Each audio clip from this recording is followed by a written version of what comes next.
En esta clase hablaremos del aparato digestivo, que es el encargado de degradar los alimentos en forma física o mecánica primero y después química para obtener los nutrientes necesarios a partir de los alimentos y absorberlos a nivel del intestino. Comenzaremos viendo las partes del aparato digestivo y tratando cada uno de sus segmentos.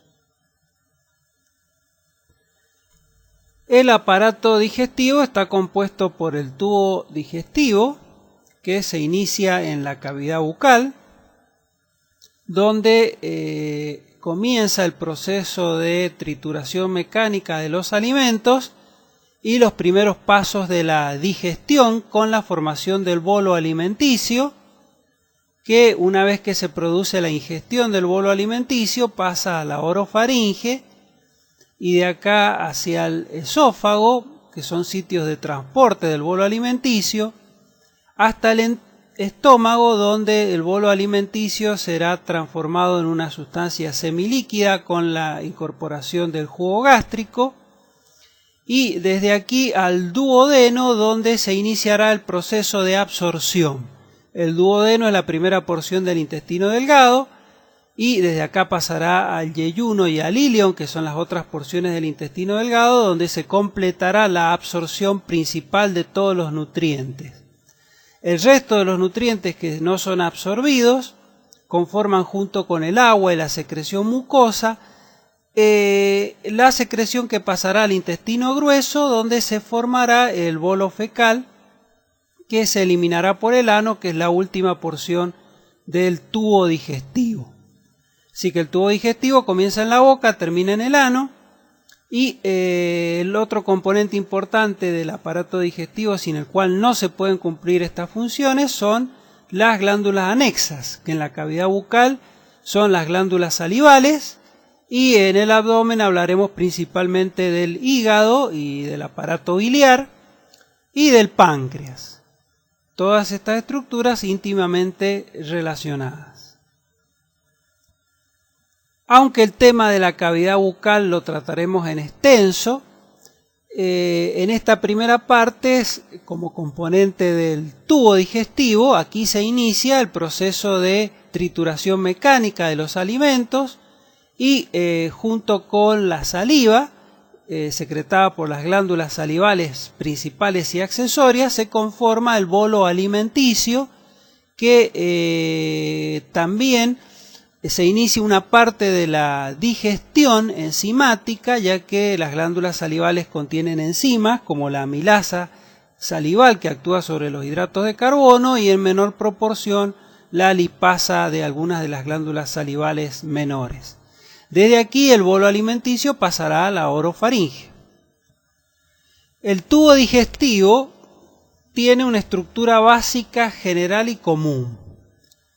Como su nombre lo dice, es un tubo hueco con una luz en el centro, que es por donde circula el contenido alimenticio mezclado con las secreciones. La primera capa, desde la luz hacia afuera del tubo digestivo, es la mucosa, la túnica mucosa. Entonces esta es la túnica mucosa que recubre toda la luz del tubo digestivo desde la cavidad bucal. La cavidad bucal está recubierta también por una túnica mucosa en su parte interna. La segunda capa es la túnica submucosa y la tercera capa es la túnica muscular, que también se llama túnica muscular propiamente dicha. Y por último, la cobertura más externa es la túnica serosa o adventicia. Serosa o adventicia dependerá del órgano específico que revista, como veremos en detalle. Como dijimos, la primera capa que recubre el tubo digestivo es la mucosa. Es la capa que está en contacto con el contenido alimenticio. La mucosa, a su vez, tiene, la túnica mucosa tiene a su vez tres capas, La primera capa es la que está en contacto directo con el contenido alimenticio, es el epitelio. Siempre acuérdense que el epitelio apoya sobre una membrana basal. Debajo del epitelio se encuentra una segunda subcapa, que es una capita de tejido conectivo, que es la lámina propia. Y por debajo de la lámina propia, esta línea delgada que se ve acá, corresponde a una pequeña capa de músculo liso, que es la capa muscular de la mucosa. Entonces estas tres capas forman la túnica mucosa: el epitelio, la lámina propia y la muscular de la mucosa. Debajo de la mucosa vamos a encontrar la capa submucosa. La capa submucosa es una capa gruesa, generalmente de tejido conectivo, que en la mayoría de los tejidos de los órganos del tubo digestivo es tejido conectivo denso, salvo algunas excepciones que veremos. Y es importante en esta capa, vamos a ver la presencia de plexos nerviosos, vasos sanguíneos y linfáticos. Después tenemos la capa muscular, la muscular propiamente dicha, que normalmente en el tubo digestivo está dividida en dos subcapas. La primera subcapa es la capa muscular interna o músculo circular. Entonces esta es la capa de músculo circular o muscular interna, y la segunda es la capa muscular externa o músculo longitudinal. Las dos generalmente son de músculo liso, salvo alguna excepción que veremos más adelante. Y por último, recubriendo el tubo digestivo, se encuentra la serosa o adventicia. La serosa, cuando se trata de una serosa, la serosa puede replegarse sobre sí misma en uno de los extremos del tubo digestivo y formar lo que se llama el mesenterio, que une el tubo digestivo a la pared abdominal. Entonces eso evita los movimientos del intestino, porque es un tubo muy largo. Entonces la serosa replegada sobre sí mismo, unida a la pared abdominal. De esta manera va a formar lo que se llama, la serosa va a formar lo que se llama el peritoneo, que va a tener una hoja parietal, que va a ser la que está adherida a la pared abdominal, y una hoja visceral, que va a ser la que va a estar adherida a la víscera. Ahora observamos con mayor detalle un esquema de la pared intestinal para que repasemos todas sus capas. Dijimos que la primera capa en contacto con la luz es la mucosa, que estaba conformada por el epitelio.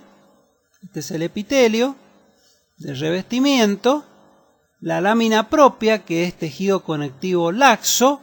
Aquí vamos a encontrar capilares, vasos sanguíneos y linfáticos.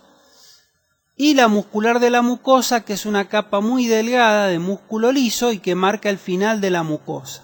Entonces, epitelio, lámina propia y muscular de la mucosa son las tres capas de la mucosa.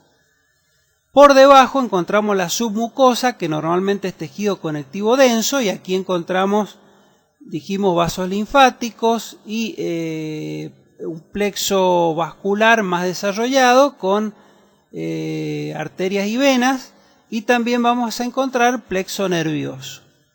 Debajo de la submucosa comienza la muscular propiamente dicha, que dijimos que se divide en muscular interna y muscular externa. La muscular interna también forma lo que se llama el músculo circular, por el corte del músculo y la dirección de las fibras musculares, y la capa externa es el músculo longitudinal. Los dos casos está formado por músculo liso, y ya veremos las características propias de este músculo según el órgano. Entre las dos capas de músculo, la circular interna y la longitudinal externa, podemos observar también células del plexo nervioso que inerva esta pared muscular, que se denomina plexo mioentérico. Y finalmente dijimos la serosa. La serosa se caracteriza porque tiene dos subcapas. La primera capa es una capa de tejido conectivo laxo vascularizado, y cubriendo esa capa de tejido conectivo laxo se encuentra una capa de células epiteliales que se llaman células mesoteliales, lo que se denomina mesotelio. Entonces, la serosa está formada por tejido conectivo y mesotelio. Hablamos de serosa cuando la serosa separa la pared del tubo digestivo del tejido vecino, entonces actúa como separador. Y lo vemos generalmente en los órganos intraabdominales. Cuando no existe mesotelio y solamente existe la capa de tejido conectivo laxo vascularizado sin mesotelio, ahí hablamos de adventicia. Generalmente tienen adventicia los órganos que están por encima del diafragma, como el esófago, o los que se encuentran por debajo del peritoneo, que es la última porción del intestino grueso, como veremos más adelante. Y en el caso de la adventicia no actúa como separador, sino que sirve como nexo o unión con los tejidos adyacentes. Por ejemplo, el esófago, la adventicia, sirve como nexo con las estructuras del mediastino. El bolo alimenticio avanza hasta el esófago, que es un órgano hueco, muscular, que mide aproximadamente unos 25 centímetros, esa es la longitud del esófago, hasta el estómago, y podemos, desde el punto de vista anatómico, dividirlo en tres segmentos: el segmento cervical, el segmento torácico y el segmento abdominal. El segmento cervical se extiende desde la sexta vértebra cervical aproximadamente hasta el inicio del estrechamiento del tórax. Desde acá comienza el esófago torácico, que es la porción más larga, y cuando atraviesa el diafragma hablamos ya de una pequeña porción que es el esófago abdominal. Acá vemos el diafragma, y sería esta porción pequeña, el esófago abdominal. Tiene dos esfínteres que una vez que el bolo alimenticio alcanza el esófago, primero se cierra el esfínter superior y el bolo alimenticio va avanzando por medio de ondas peristálticas hasta que llega al estómago y se cierra el esfínter esofágico inferior. Entonces, dos esfínteres, el esofágico inferior y el esofágico superior. Desde el punto de vista histológico, el esófago tiene todas las paredes que observamos en el tubo digestivo general, es decir, vamos a tener una mucosa, una submucosa, una capa muscular y una capa adventicia o serosa. La capa mucosa va a estar formada por el epitelio de revestimiento, una lámina propia, que es tejido conectivo laxo. La lámina propia en las mucosas también se puede denominar algunos sitios corium. Entonces esta es la lámina propia, que es tejido conectivo laxo, donde vamos a observar algunas glándulas. Y por último una delgada capa que es la muscular de la mucosa. Como dijimos, hasta la muscular de la mucosa se extiende las tres capas de la túnica mucosa. Por debajo vamos a observar la submucosa, que es tejido conectivo denso.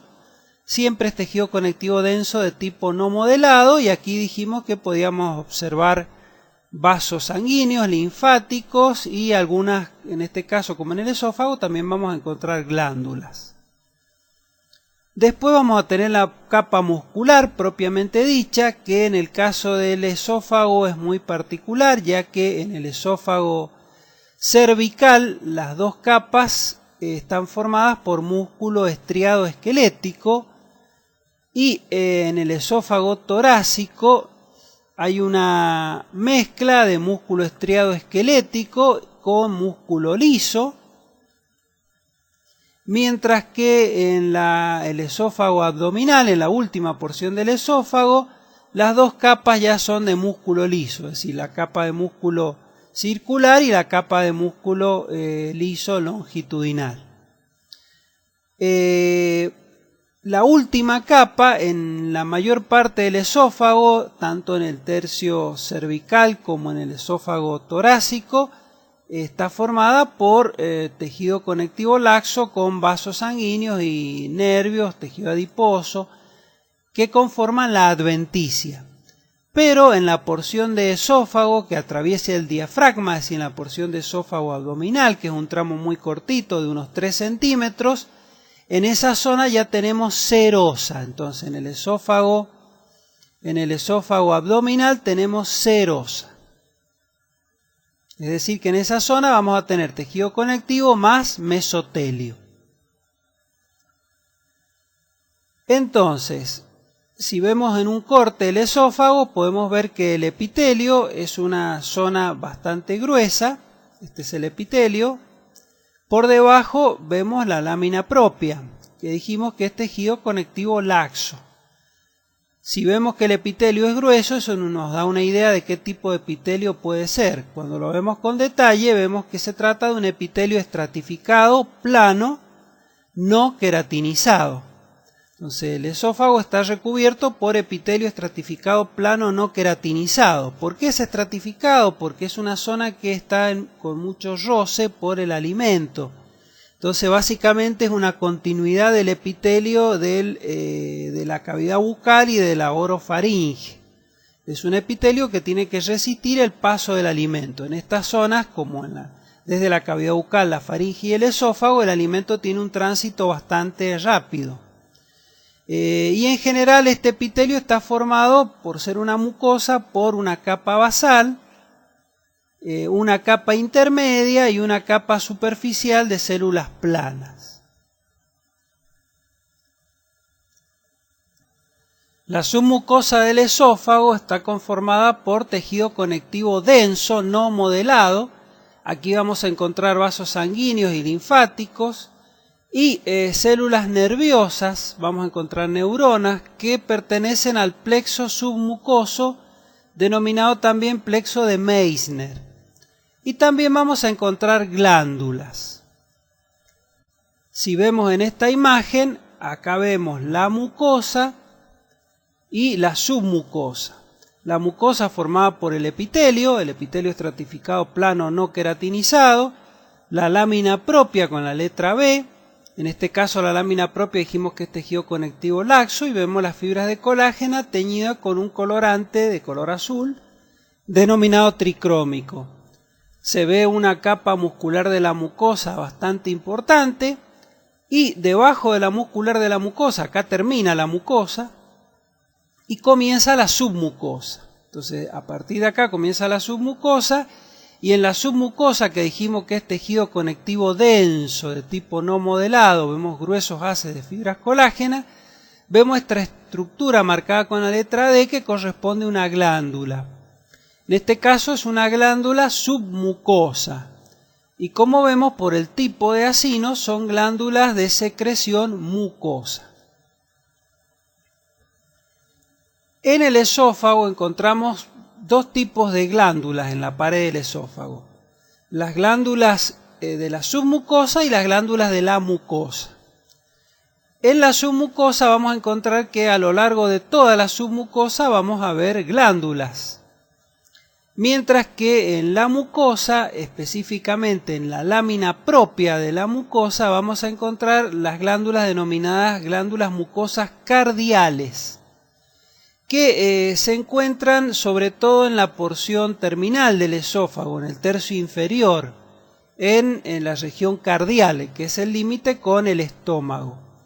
Los dos tipos de glándula, tanto las glándulas submucosas como las glándulas mucosas cardiales, son glándulas secretoras de moco y contribuyen a la lubricación de la mucosa esofágica, protegiendo el epitelio del roce de los alimentos y de la secreción ácida que pudiera venir con los alimentos o con reflujo si existe desde el estómago.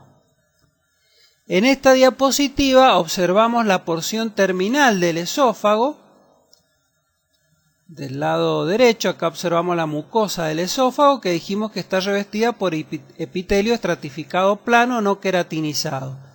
Y vemos que drásticamente el epitelio cambia por un epitelio de tipo simple. En este caso un epitelio cilíndrico simple que corresponde a la mucosa del estómago. Es decir, que este es el límite entre la mucosa del esófago y la mucosa del estómago. pasando el epitelio de ser estratificado a un epitelio simple. Esto es lo que se llama zona de transición. Es muy importante porque cuando hay alguna falla en la presión que ejerce el esfínter esofágico inferior, que es un repliegue que forma la mucosa en la zona del cardias, se puede producir el reflujo de contenido del estómago hacia el esófago, y ese contenido ácido del estómago va a producir cambios en el epitelio del esófago, que son cambios patológicos. En el estómago comienza el proceso digestivo. Hasta aquí llega el bolo alimenticio y se mezclará con el jugo gástrico secretado por las glándulas gástricas, transformando ese contenido en un contenido líquido que se denomina quimo, que por acción del jugo gástrico comienza la digestión, por acción especialmente de las enzimas del jugo gástrico, como el pepsinógeno, se inicia la digestión de las proteínas. El estómago, como sabemos, es una dilatación del tubo digestivo que tiene una curvatura menor y una curvatura mayor, que tiene un extremo que es el cardias, que se une con el esófago, y el otro extremo es el píloro, que lo separa del duodeno. Tiene una región que es el cardias, como dijimos, en la zona próxima al esófago, el fondo, que da hacia la curvatura mayor, el cuerpo, que es la región más amplia del estómago, y la región del antro pilórica. Esta es la región que está próxima a la unión con el duodeno. Vamos a ver que en cada una de las zonas se encuentran diferentes glándulas que secretan fundamentalmente el jugo gástrico. Como vemos, la pared del estómago tiene las capas básicas de todo el tubo digestivo, es decir, va a tener una mucosa, una submucosa, una muscular y una serosa en este caso. Una de las características de la capa muscular propiamente dicha del estómago es que la capa muscular tiene o la túnica muscular tiene tres capas. La capa clásica, que es la capa longitudinal externa, la capa circular interna, pero tiene otra capa más que es una capa de músculo oblicuo. Las tres son capas de músculo liso. Y la otra característica que vemos en esta diapositiva es que la mucosa gástrica tiene pliegues, la mucosa está plegada, entonces eso le da el aspecto a los pliegues de la mucosa gástrica, y en el fondo de esos pliegues van a desembocar las glándulas gástricas. Acá vemos la región del píloro, este es el esfínter pilórico, que va a mantener aislado el contenido del estómago del duodeno cuando se está realizando el proceso de digestión. El estómago presenta las capas generales del tubo digestivo, es decir, vamos a tener una mucosa, una submucosa, una capa muscular propiamente dicha y la serosa. La mucosa formada por el epitelio de revestimiento, que es epitelio de tipo cilíndrico simple, la lámina propia de tejido conectivo laxo y la muscular de la mucosa formada por músculo liso. En la mucosa lo más característico es la presencia de invaginaciones formadas por la mucosa, y en esas invaginaciones o pliegues desembocan las glándulas gástricas. Como vemos, las glándulas gástricas, acá vemos un detalle de una glándula gástrica, son glándulas tubulares que pueden ser simples o ramificadas y están formados por diferentes tipos de células y son básicamente las que secretan el ácido clorhídrico y el pepsinógeno. La glándula gástrica se extiende entonces desde el fondo del pliegue hasta la muscular de la mucosa. En la capa submucosa está formada por tejido conectivo denso no modelado y podemos observar los vasos linfáticos, los vasos sanguíneos y también el plexo nervioso submucoso. La capa muscular propiamente dicha en el estómago está formada por tres capas. La túnica muscular está formada por tres capas. La primera es la capa oblicua, Esta es la capa oblicua, las tres son de músculo liso, la primera entonces la capa oblicua, después tenemos la capa circular interna y la longitudinal externa. Y por último la capa serosa del estómago, que está formada por el tejido conectivo laxo vascularizado y una delgada capa de células epiteliales planas, que es el mesotelio. Estos son los componentes de la pared gástrica. El epitelio del estómago es un epitelio muy particular. Primero es un epitelio simple. Es un epitelio cilíndrico simple y como característica sus células, este es el epitelio cilíndrico simple apoyando sobre la lámina propia de tejido conectivo laxo. A esta altura estaría la membrana basal y vemos que son células cilíndricas alargadas que poseen un núcleo ubicado más hacia la región basal que hacia apical, ya que en apical se acumula esta zona más clara que es producto del acúmulo de la secreción de gránulos de mucina. Debido a esto el epitelio se conoce como epitelio cilíndrico simple mucosecretor. Si vemos un dibujito de una célula de este epitelio, vemos que presenta el núcleo ubicado más a la región basal y la zona más clara apical debido a la presencia de estos gránulos, que son los gránulos de mucinógeno, ya que esta célula, como dijimos, este epitelio es secretor de mucus. Ese mucus que secreta va a formar una capa que va a proteger al epitelio de las lesiones producto de la acidez que puede haber en el medio gástrico o el reflujo alcalino desde el duodeno. Las glándulas gástricas, que es donde se va a producir el jugo gástrico, decimos que son glándulas que desembocan en el fondo de las fositas gástricas y son glándulas que se extienden hasta la capa muscular de la mucosa, no llegan más allá de la muscular de la mucosa. Son de tipo tubular, glándulas tubulares simples, pueden ser ramificadas y están formadas por diferentes tipos celulares. Vamos a utilizar un esquema como ejemplo de glándula gástrica en general. Por ejemplo, las glándulas gástricas de la región fúndica o glándulas fúndicas también denominadas. Acá vemos una glándula tubular simple que desemboca en el fondo de una fosita gástrica. Este es el epitelio gástrico. Dijimos que el epitelio gástrico estaba revestido, era de tipo cilíndrico simple mucosecretor y esta era la célula típica del epitelio mucosecretor con los gránulos de mucinógeno que formaban la mucina o mucus que cubría el epitelio. La glándula, desde su extremo superficial hasta el fondo de la glándula, podemos considerar en ella tres partes: el cuello de la glándula, el cuerpo o porción principal de la glándula y el fondo de la glándula, que es el que termina próximo a la capa muscular de la mucosa. En el cuello de la glándula predominan las células mucosas del cuello. Estas células son muy parecidas a la del epitelio superficial, pero de forma más triangular, y también son glándulas secretoras de mucus. Son por lo tanto de aspecto al microscopio óptico de aspecto pálido por la acumulación del mucinógeno en la región supranuclear.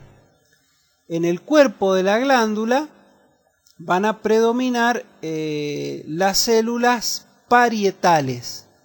Las células parietales, acá vemos una, acá vemos otra en el dibujito, tienen también forma de aspecto piramidal y son muy características, ya que son las células secretoras de ácido clorhídrico, y vamos a ver sus detalles en una próxima imagen. Pero vean el aspecto piramidal, la presencia de un núcleo único, la gran cantidad de mitocondrias en el citoplasma y la presencia de una invaginación de la membrana plasmática formando esta estructura o canalículos citoplasmáticos por los cuales se va a producir la secreción del ácido clorhídrico. En la base de la glándula van a predominar dos tipos celulares muy importantes. Una va a ser la célula principal o secretora de pepsinógeno y las células enteroendocrinas.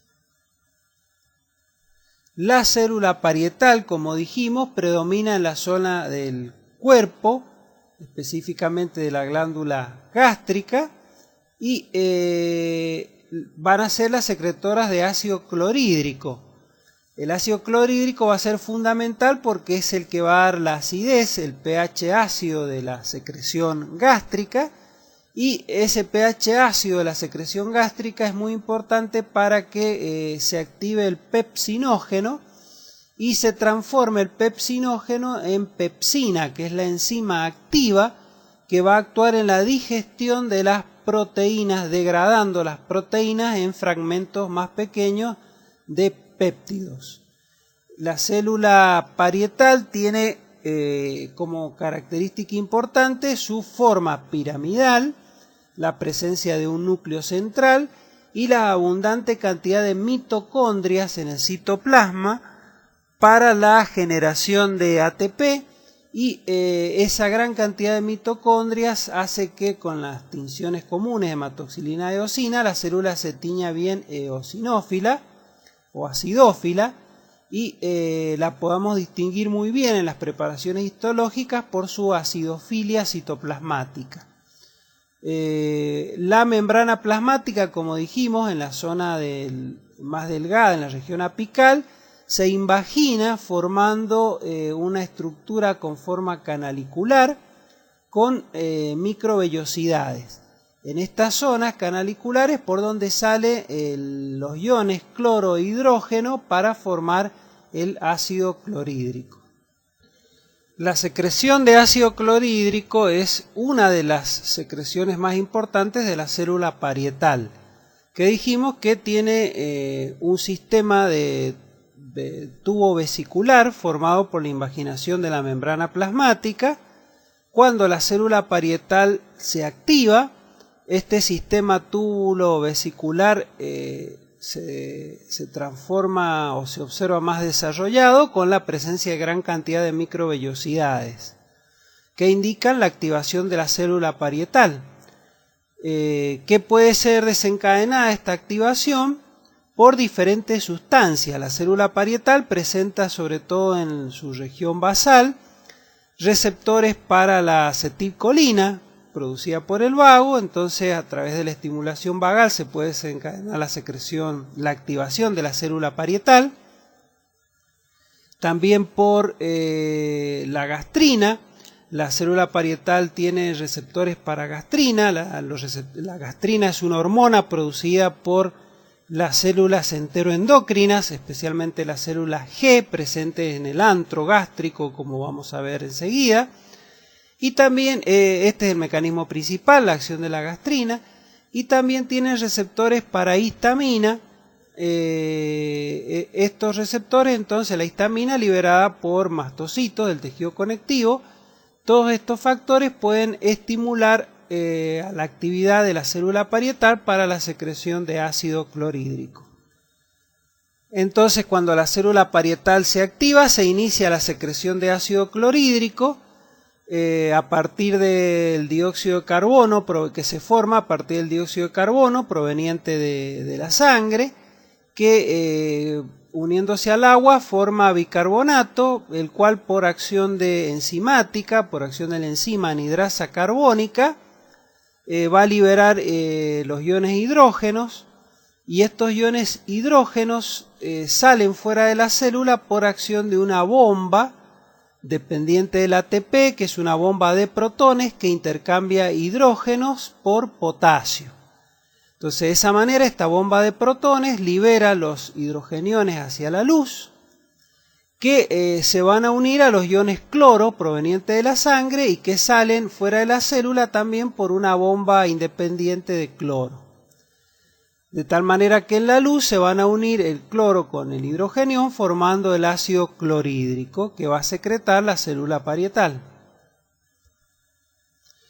La célula parietal, que dijimos que se encuentra en el cuello y en el cuerpo principalmente de la glándula gástrica, y secretaba el ácido clorhídrico, pero no es la única secreción de la célula parietal. La célula parietal también produce el factor intrínseco, que este factor se une a la vitamina B12 en la luz de la secreción digestiva, y es muy importante porque la vitamina B12, que es necesaria para la formación de los glóbulos rojos, de la hemoglobina, no se puede absorber si no está acoplada a este factor intrínseco. Una vez que se forma el complejo factor intrínseco B12, llega al intestino delgado, a la zona del íleon, y en ese sector va a actuar absorbiendo la vitamina B12. De ahí que una lesión de la mucosa gástrica o falta de secreción de este factor se va a producir o va a traer como consecuencia la falta de absorción de vitamina B12 en la región del yeyuno o del íleon. Eso ocurre, por ejemplo, cuando hay atrofia de la mucosa gástrica u otro tipo de lesión.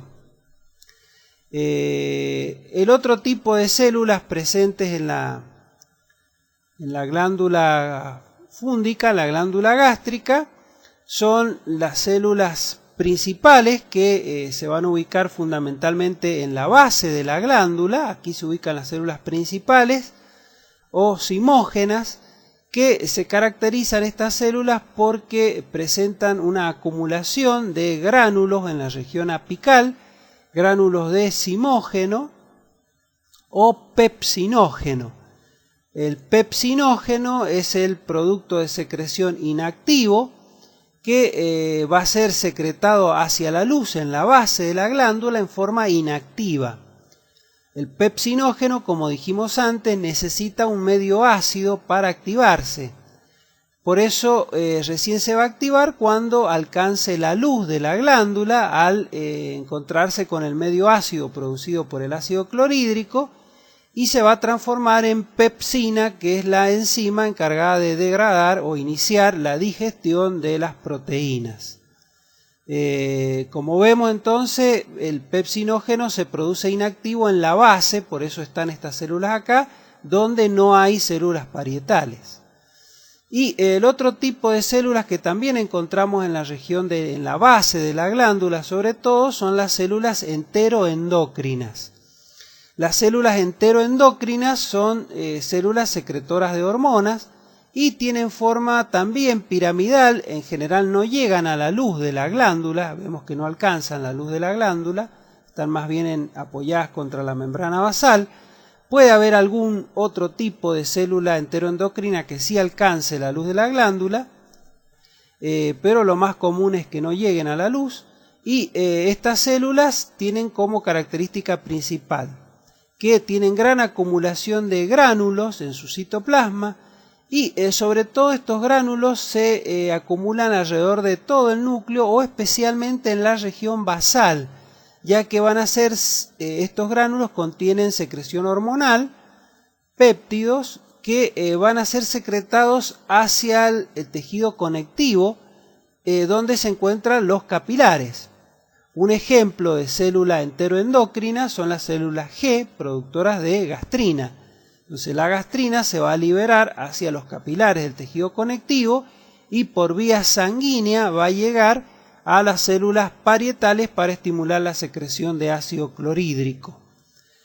Como veremos, hay diferentes tipos de células enteroendocrinas distribuidas a lo largo de todo el tubo digestivo en general, y con diferentes tipos de secreción. La célula principal o zimógena, que se ubica en la base de la glándula, es una célula bien basófila, excepto en la porción apical, donde es más pálida y aquí se acumulan los gránulos de secreción. La basofilia se debe a la gran acumulación de retículo endoplasmático rugoso, ya que esta es una célula, como dijimos, productora de proteínas específicamente, en este caso los gránulos con el zimógeno, que es una enzima proteica. Las células enteroendocrinas forman parte del sistema enteroendocrino difuso porque están distribuidas, dijimos, a lo largo del tracto gastrointestinal, y también se las puede encontrar a nivel del páncreas. del páncreas endocrino. Estas células sintetizan y secretan péptidos con actividad biológica que se distribuyen por la sangre, de ahí que estos gránulos sean de liberación endocrina para actuar a distancia, o pueden actuar en las proximidades de la célula, y en ese caso es la secreción de tipo parácrina. Hemos hablado de las células G, productoras de gastrina, que están presentes en el estómago. También en el estómago tenemos células productoras de somatoestatina o del péptido intestinal vasoactivo. En otras regiones del tubo digestivo, como por ejemplo a nivel del intestino, del duodeno, del yeyuno y del ilion, vamos a encontrar, igual que en el colon, vamos a encontrar células secretoras de colecistoquinina y secretina. Mientras que solamente en el duodeno, el yeyuno y el ilion también tenemos células productoras de motilina o del péptido inhibidor gástrico. Como vemos, estas células pueden producir numerosas sustancias con acción endocrina y a veces se detectan tumores productores de hormonas que se originan a partir de estas células.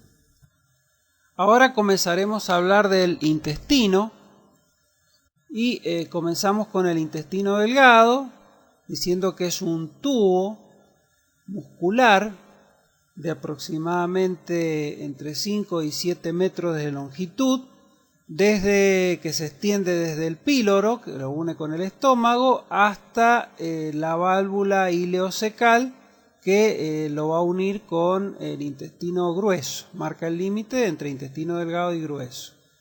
Tiene 3 partes: el duodeno, que es la primera porción, el yeyuno y el ilion. Básicamente este es el órgano principal donde se produce la digestión y la absorción de los nutrientes al transformarse el quimo proveniente del estómago, combinándose con las secreciones provenientes del hígado a través de la vía biliar y con las secreciones enzimáticas del páncreas, y de esta manera todos los nutrientes se transformarán en moléculas de hidratos de carbono, proteínas y lípidos que sean absorbibles por la mucosa intestinal. La pared del intestino delgado tiene todas las características que hemos visto en el tubo digestivo general, es decir, va a estar formada por una mucosa con una túnica mucosa con sus 3 capas: el epitelio de revestimiento, la lámina propia de tejido conectivo laxo y la muscular de la mucosa. Después tendremos una submucosa de tejido conectivo denso con vasos sanguíneos, linfáticos y plexos nervioso submucoso. Y después tendremos la capa muscular propiamente dicha, que en este caso va a tener 2 subcapas de tejido muscular liso, que va a ser la muscular circular interna y la longitudinal externa. Y por último la capa serosa, que en algunos sectores de la mayor parte del intestino delgado es serosa, aunque pueden existir algunos sectores con adventicia. La serosa dijimos que estaba formada por el tejido conectivo laxo y una capa de epitelial que era el mesotelio. Otra aclaración es que en la capa muscular propiamente dicha, entre las 2 capas musculares, también vamos a observar las neuronas del plexo mioentérico. En general, la pared del intestino delgado, como se caracteriza por su gran capacidad de absorción, implementa diferentes mecanismos para aumentar la superficie absortiva. Una de las posibilidades de aumentar la superficie de absorción es la del plegamiento de la mucosa, formando las vellosidades intestinales. Esta forma de plegamiento de la mucosa formando las vellosidades amplía casi 10 veces la superficie de absorción de la mucosa intestinal. Estas vellosidades a su vez presentan un epitelio, están cubiertas por un epitelio de revestimiento, que es un epitelio simple, y en su composición intervienen células absortivas que se denominan enterocitos, Estas células absortivas se caracterizan por la gran cantidad de microvellosidades en su superficie, lo cual aumenta también la superficie de absorción en forma exponencial. Hay que acordarse que estas microvellosidades que presentan las células son prolongaciones de la membrana plasmática, que no deben confundirse con la vellosidad intestinal, que es un plegamiento de la mucosa. La otra característica en la mucosa de todo el intestino es la presencia de las glándulas intestinales, que como vemos entre una vellosidad y otra se produce una invaginación de la mucosa formando la glándula intestinal, que son glándulas tubulares simples que se extienden hasta la capa muscular de la mucosa.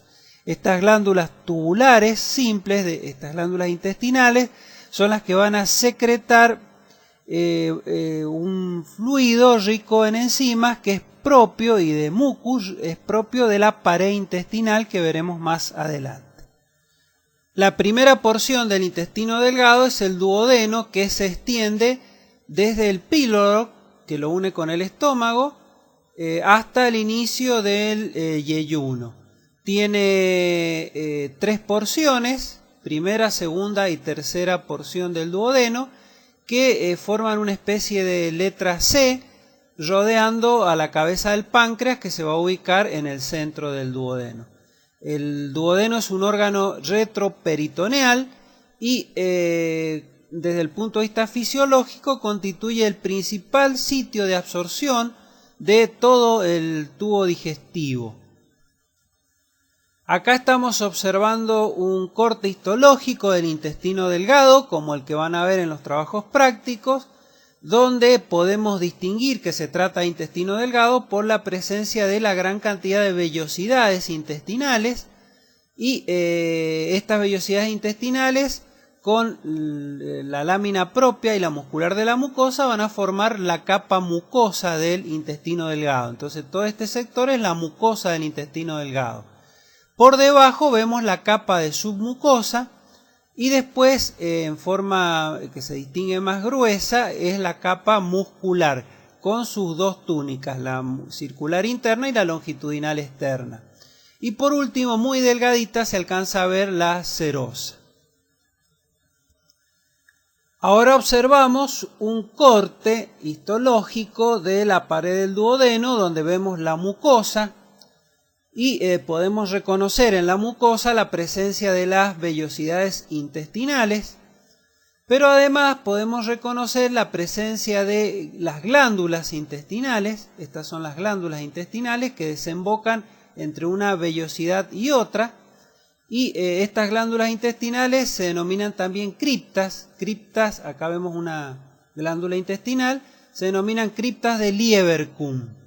Y como dijimos, están presentes en la lámina propia y llegan hasta la base de la glándula, llega hasta la capa muscular de la mucosa que vemos acá. Por otro lado, en el duodeno vamos a observar una submucosa que es muy amplia, y en esa submucosa una característica, aparte de las generales como la presencia de vasos sanguíneos, linfáticos y el plexo submucoso, el plexo nervioso submucoso, es la presencia de glándulas también en la submucosa. Es la única porción del intestino delgado donde hay glándulas en la submucosa. Estas glándulas son glándulas de tipo túbulo-alveolares, secretoras de mucus. Fíjense, ese es el conducto excretor que atraviesa la mucosa y desemboca en la luz del intestino. Estas glándulas se denominan glándulas de Brunner y están solamente presentes en el duodeno. Bueno, después vemos la capa muscular con sus dos, la túnica muscular con sus dos capas, la circular interna y la longitudinal externa. Esta es la circular interna y esta es la longitudinal externa, aunque para reconocerlas bien tenemos que verlas a mayor aumento. Y por último, la capa serosa. En este esquema vemos la vellosidad intestinal, que dijimos que es un plegamiento de la mucosa formada por el epitelio de revestimiento, que es el epitelio intestinal, y la lámina propia. En la lámina propia vamos a encontrar vasos sanguíneos formados por capilares que se van a transformar en vénulas, entonces va a haber una gran red arteriovenosa en esta zona, porque es la zona donde se va a producir la absorción de la mayor cantidad de los nutrientes. Y el otro elemento importante en la lámina propia, que dijimos que es tejido conectivo laxo, es la presencia de vasos linfáticos. En este caso, el vaso linfático se inicia como un vaso ciego y se denomina vaso quilífero, y va a ser el encargado de absorber sobre todo los lípidos que se inició su digestión en la luz intestinal.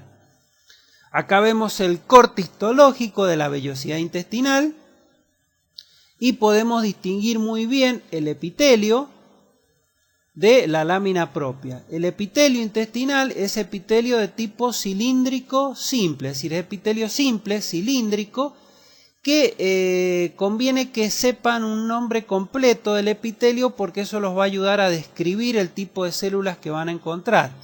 Entonces es un epitelio simple cilíndrico con microvellosidades, ya que la célula principal va a ser el enterocito, que va a tener microvellosidades, y el otro tipo celular son las células caliciformes. Entonces un epitelio simple cilíndrico con microvellosidades y células caliciformes.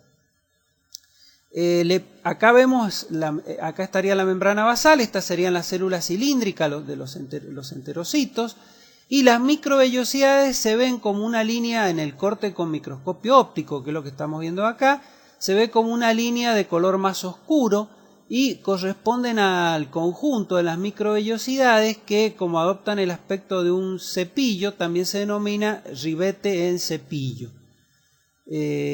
Acá observamos la lámina propia, que dijimos que es tejido conectivo laxo, vemos los núcleos de los fibroblastos y también vamos a ver los vasos sanguíneos.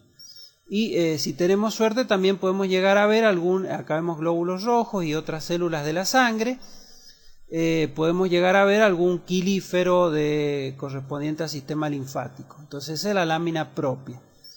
Y dijimos que el otro tipo de célula presente, que no se alcanza a distinguir con detalle en esta fotografía, pero sí en esta otra, es la presencia de células caliciformes, que son glándulas unicelulares, y la distinguimos porque el núcleo está desplazado hacia la base y sobre el núcleo se ubica la acumulación de gránulos de mucinógeno, ya que esta célula, como dijimos, es una glándula secretora de mucus, de mucina.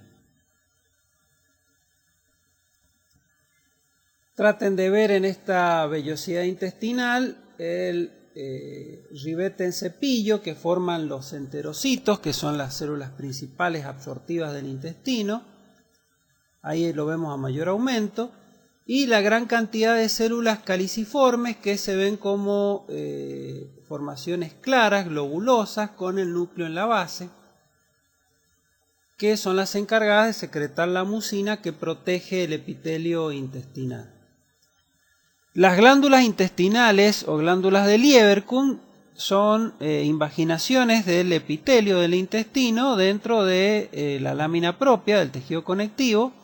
Son glándulas tubulares simples y poseen las mismas células que hay en el epitelio intestinal, es decir, vamos a tener células absortivas, enterocitos, con microvellosidades, vamos a tener células caliciformes, secretoras de mucus, y también tenemos, con esto completamos las células que hay en el epitelio intestinal, dos tipos celulares más, que son la célula enteroendocrina, que dijimos que son células secretoras de hormonas, con predominio de gránulos en la base de la célula para producir la secreción de estas sustancias almacenadas hacia los capilares de la lámina propia, y células indiferenciadas o células regenerativas también denominadas, que se encuentran sobre todo en la base de la cripta.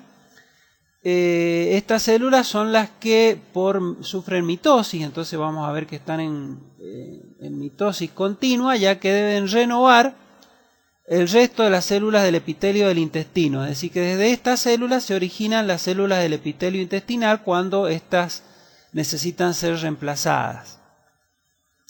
Y una célula que es específica, estas 4 primeras células se encuentran en el epitelio intestinal y en la cripta de Lieberkühn. Pero la célula de Paneth solamente, que es la última, solamente la vamos a observar en la base de la glándula de Lieberkühn. Entonces, en la glándula intestinal de Lieberkühn vamos a tener enterocitos, células caliciformes, células enteroendocrinas, células regenerativas o indiferenciadas, y le agregamos la célula de Paneth, que no la vemos en el epitelio superficial de la vellosidad, sino en el fondo de la célula de Paneth, como dijimos, está en la base o en el fondo de la cripta de Lieberkühn. Tiene una forma piramidal con el núcleo que se ubica más hacia la base, y en la superficie ubicada sobre el citoplasmática, ubicada sobre el núcleo, se observan gran cantidad de gránulos. Observen los detalles de los gránulos. Son gránulos que le dan acidofilia a la parte superior del citoplasma. La región basal es basófila y la región apical es acidófila por la acumulación de gránulos de secreción que contienen enzimas antibacterianas. Esta célula secreta sobre todo enzimas antibacterianas como la lisozima o la alfa-defensina, y actuaría en la regulación de la flora intestinal. En este corte histológico del intestino delgado podemos ver bien toda la pared y podemos ver la capa mucosa con las vellosidades intestinales y las criptas intestinales de Lieberkühn, la capa submucosa y la capa muscular. Pero vamos a prestar atención, vamos a hacer un zoom, un aumento en la capa muscular externa, que dijimos que está formada por eso hablamos de túnica muscular, porque está formada por una capa circular interna y una longitudinal externa. Ahora vemos a mayor detalle y podemos determinar primero que se trata de músculo liso. La primer capa, que es la que estamos viendo acá, es la capa circular interna, y no solamente nos damos cuenta porque es la capa más interna, sino porque las células musculares lisas son alargadas. Vemos el corte longitudinal de la célula muscular lisa con el núcleo único central alargado, y esto nos da una idea que por su dirección están rodeando todo el tubo intestinal, formando una capa que rodea todo el tubo intestinal. Por eso es capa circular interna. Y por fuera, la última capa es la longitudinal externa. En este caso, el músculo liso lo vamos a ver cortado en forma transversal, por eso vemos la forma redondeada de la célula muscular lisa, con la presencia del núcleo en el centro, si el corte pasó por la zona donde estaba el núcleo. En este caso, la dirección del músculo va a ser en sentido longitudinal. Es importante que veamos entre la circular interna y la longitudinal externa, que comencemos a rastrear toda esta zona para ver si encontramos neuronas del plexo mioentérico. Acá vamos a ver una imagen a mayor aumento, cómo se ve el plexo mioentérico. En general se ve como un grupo de neuronas ganglionares que están entre las dos capas, entre la circular interna y la longitudinal externa. Esto corresponde a un nido de neuronas del plexo mioentérico o plexo de Auerbach, que es el que va a controlar la inervación por el sistema autónomo de las capas del músculo liso, de la capa muscular lisa, y de esa manera esa contracción, ese estímulo nervioso producido por el sistema nervioso autónomo, es lo que va a producir las ondas peristálticas del intestino delgado. La última porción del intestino delgado es el yeyuno y el ilion. Básicamente el yeyuno y el ilion tienen las mismas capas que el duodeno.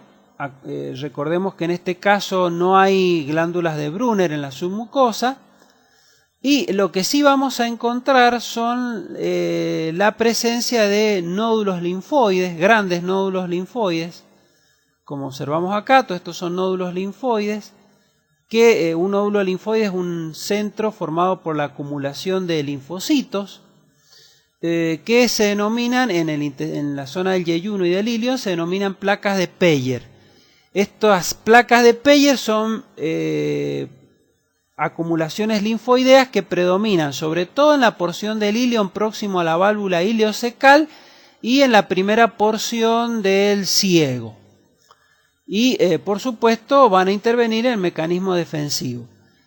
El epitelio, que está en relación con las placas de Peyer, las vellosidades y el epitelio por supuesto que está en relación con las placas de Peyer, se caracteriza por la presencia de un tipo de células especial que se denominan células M, que vemos acá. Esta es una célula M, que se denomina así por la forma que tiene, forma de como una letra M. Estos son células epiteliales, enterocitos, modificados, que no tienen microvellosidades, sino tienen pliegues en la membrana apical, y se han modificado y su función es la función inmune, ya que intervienen como células presentadoras de antígeno. Entonces son enterocitos modificados con función inmune, intervienen en la presentación de antígenos y están en relación directa. Debajo de ellos se encuentran gran cantidad de linfocitos, macrófagos y célula dendrítica, que son células presentadoras de antígenos. Y por lo general se los observa en la región del yeyuno y el ilion, próximo a las placas de Peyer. El colon, entonces, la última porción del tubo digestivo, y tiene una longitud de aproximadamente 1,5 metros. Se extiende desde la válvula iliocecal, que lo une, dijimos, con el ilion, y llega hasta el ano. Tiene la primera porción, que es el ciego y el apéndice cecal, y después comienza el colon ascendente, el colon transverso, el colon descendente y por último la zona del colon sigmoides y el recto. El intestino grueso, aquí vemos un corte histológico, tiene las mismas capas que el tubo digestivo general, es decir, vamos a tener la mucosa, donde esta es la mucosa, que se ve teñida más basófila, más oscura, que tiene como característica a simple vista de que no tiene las vellosidades intestinales como el intestino delgado, pero sí conserva las criptas de Lieberkühn o glándulas intestinales, es decir, que va a ser un epitelio, la mucosa va a ser más lisa, sin vellosidades, pero con presencia de criptas de Lieberkühn. Después vamos a tener la submucosa, que se ve más clara, que en la primera porción del intestino grueso, en la zona del apéndice y del ciego, vamos a tener gran acumulación de folículos linfoides en esta zona, va a decir placas de Peyer.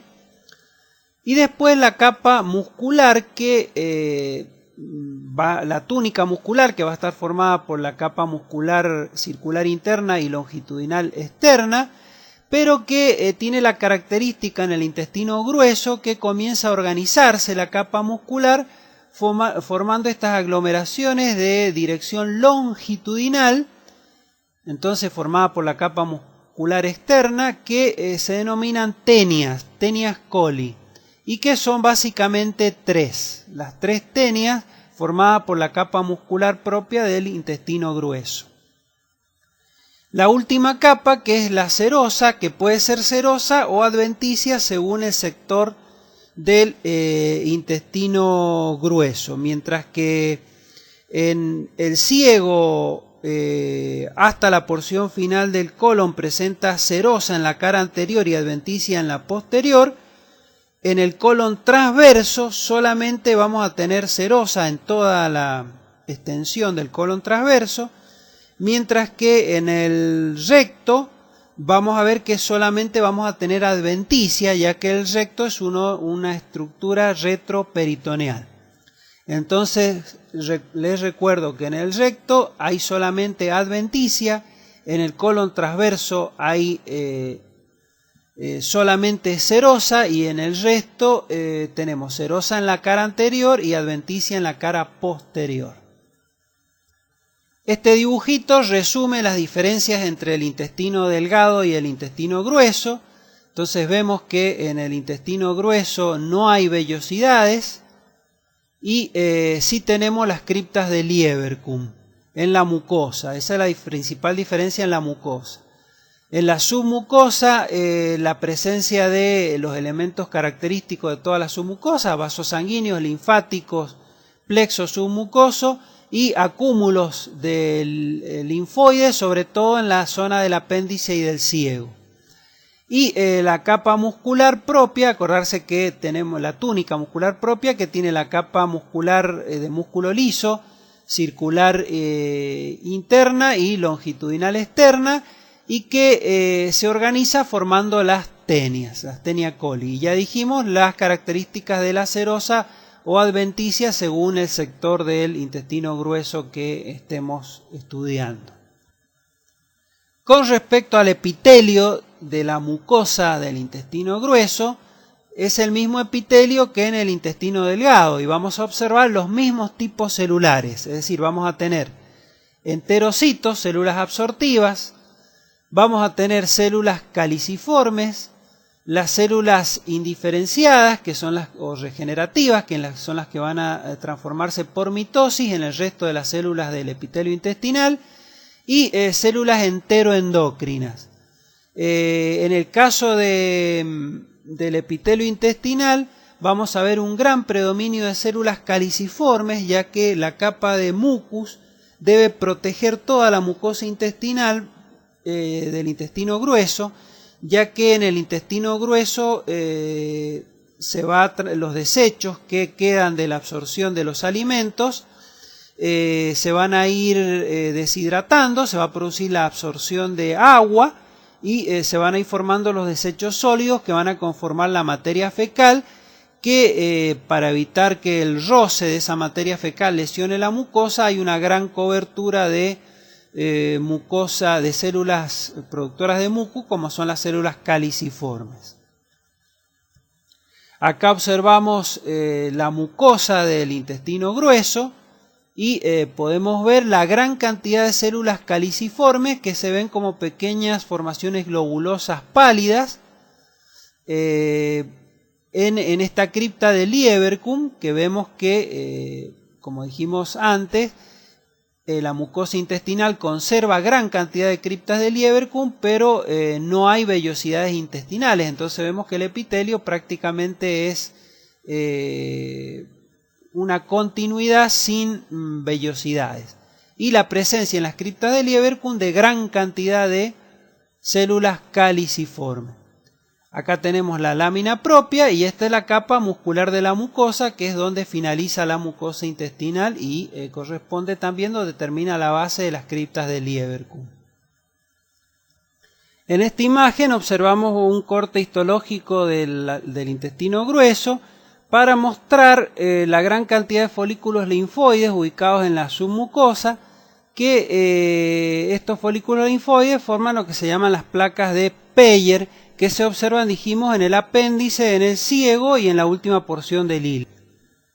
Ahora vemos el ano, que es un conducto, el conducto final del tubo digestivo, que este conducto mide aproximadamente unos 4 o 5 centímetros y prácticamente no existe transición entre el recto y el ano. El límite lo marca la línea pectínea, que en realidad esta línea pectínea no es una línea recta, sino es una línea con forma ondulada o dentada, por eso también se llama línea dentada, porque está formada por una serie de columnas que se denominan columnas de Morgani. Esto marca el límite entonces entre el recto y el canal anal. El canal anal está revestido por epitelio plano estratificado y, como dijimos, el límite entre el epitelio plano estratificado del ano y el epitelio cilíndrico simple del recto es brusco y se produce en la línea pectínea. La otra característica del canal anal es que en la submucosa vamos a encontrar un gran plexo venoso, un plexo venoso muy desarrollado, y que este plexo venoso puede ser un plexo venoso, hay un plexo venoso superior y un plexo venoso inferior. Este plexo venoso puede en ocasiones obstruirse su drenaje por aumento de la presión intravascular a nivel venoso y producir la congestión de estas venas o la dilatación de estas venas formando los plexos hemorroidales. La capa muscular del recto, la capa muscular propia del recto, se continúa en el ano, formando lo que se llama el esfínter anal interno, que como está formado por el músculo liso de la pared muscular propia del recto que se continúa en el ano, es de contracción involuntaria. Entonces el esfínter anal interno es de contracción involuntaria. Mientras que el esfínter anal externo es formado por músculo estriado esquelético y es de contracción voluntaria. En la zona ya de epitelio estratificado plano del canal anal se va a continuar con la piel y ya acá vamos a observar la presencia de glándulas sebáceas y formaciones de folículos pilosos. Esta zona es muy importante, el canal anal, ya que en la última porción del canal anal y en la primera porción del recto es donde se desarrollan la mayoría de los tumores del tubo digestivo del colon. Hemos llegado al final de la clase. No se olviden de repasar los temas antes de ir al trabajo práctico por la bibliografía recomendada y aprovechar los trabajos prácticos para completar el estudio del tubo digestivo. En la próxima clase veremos las glándulas anexas para completar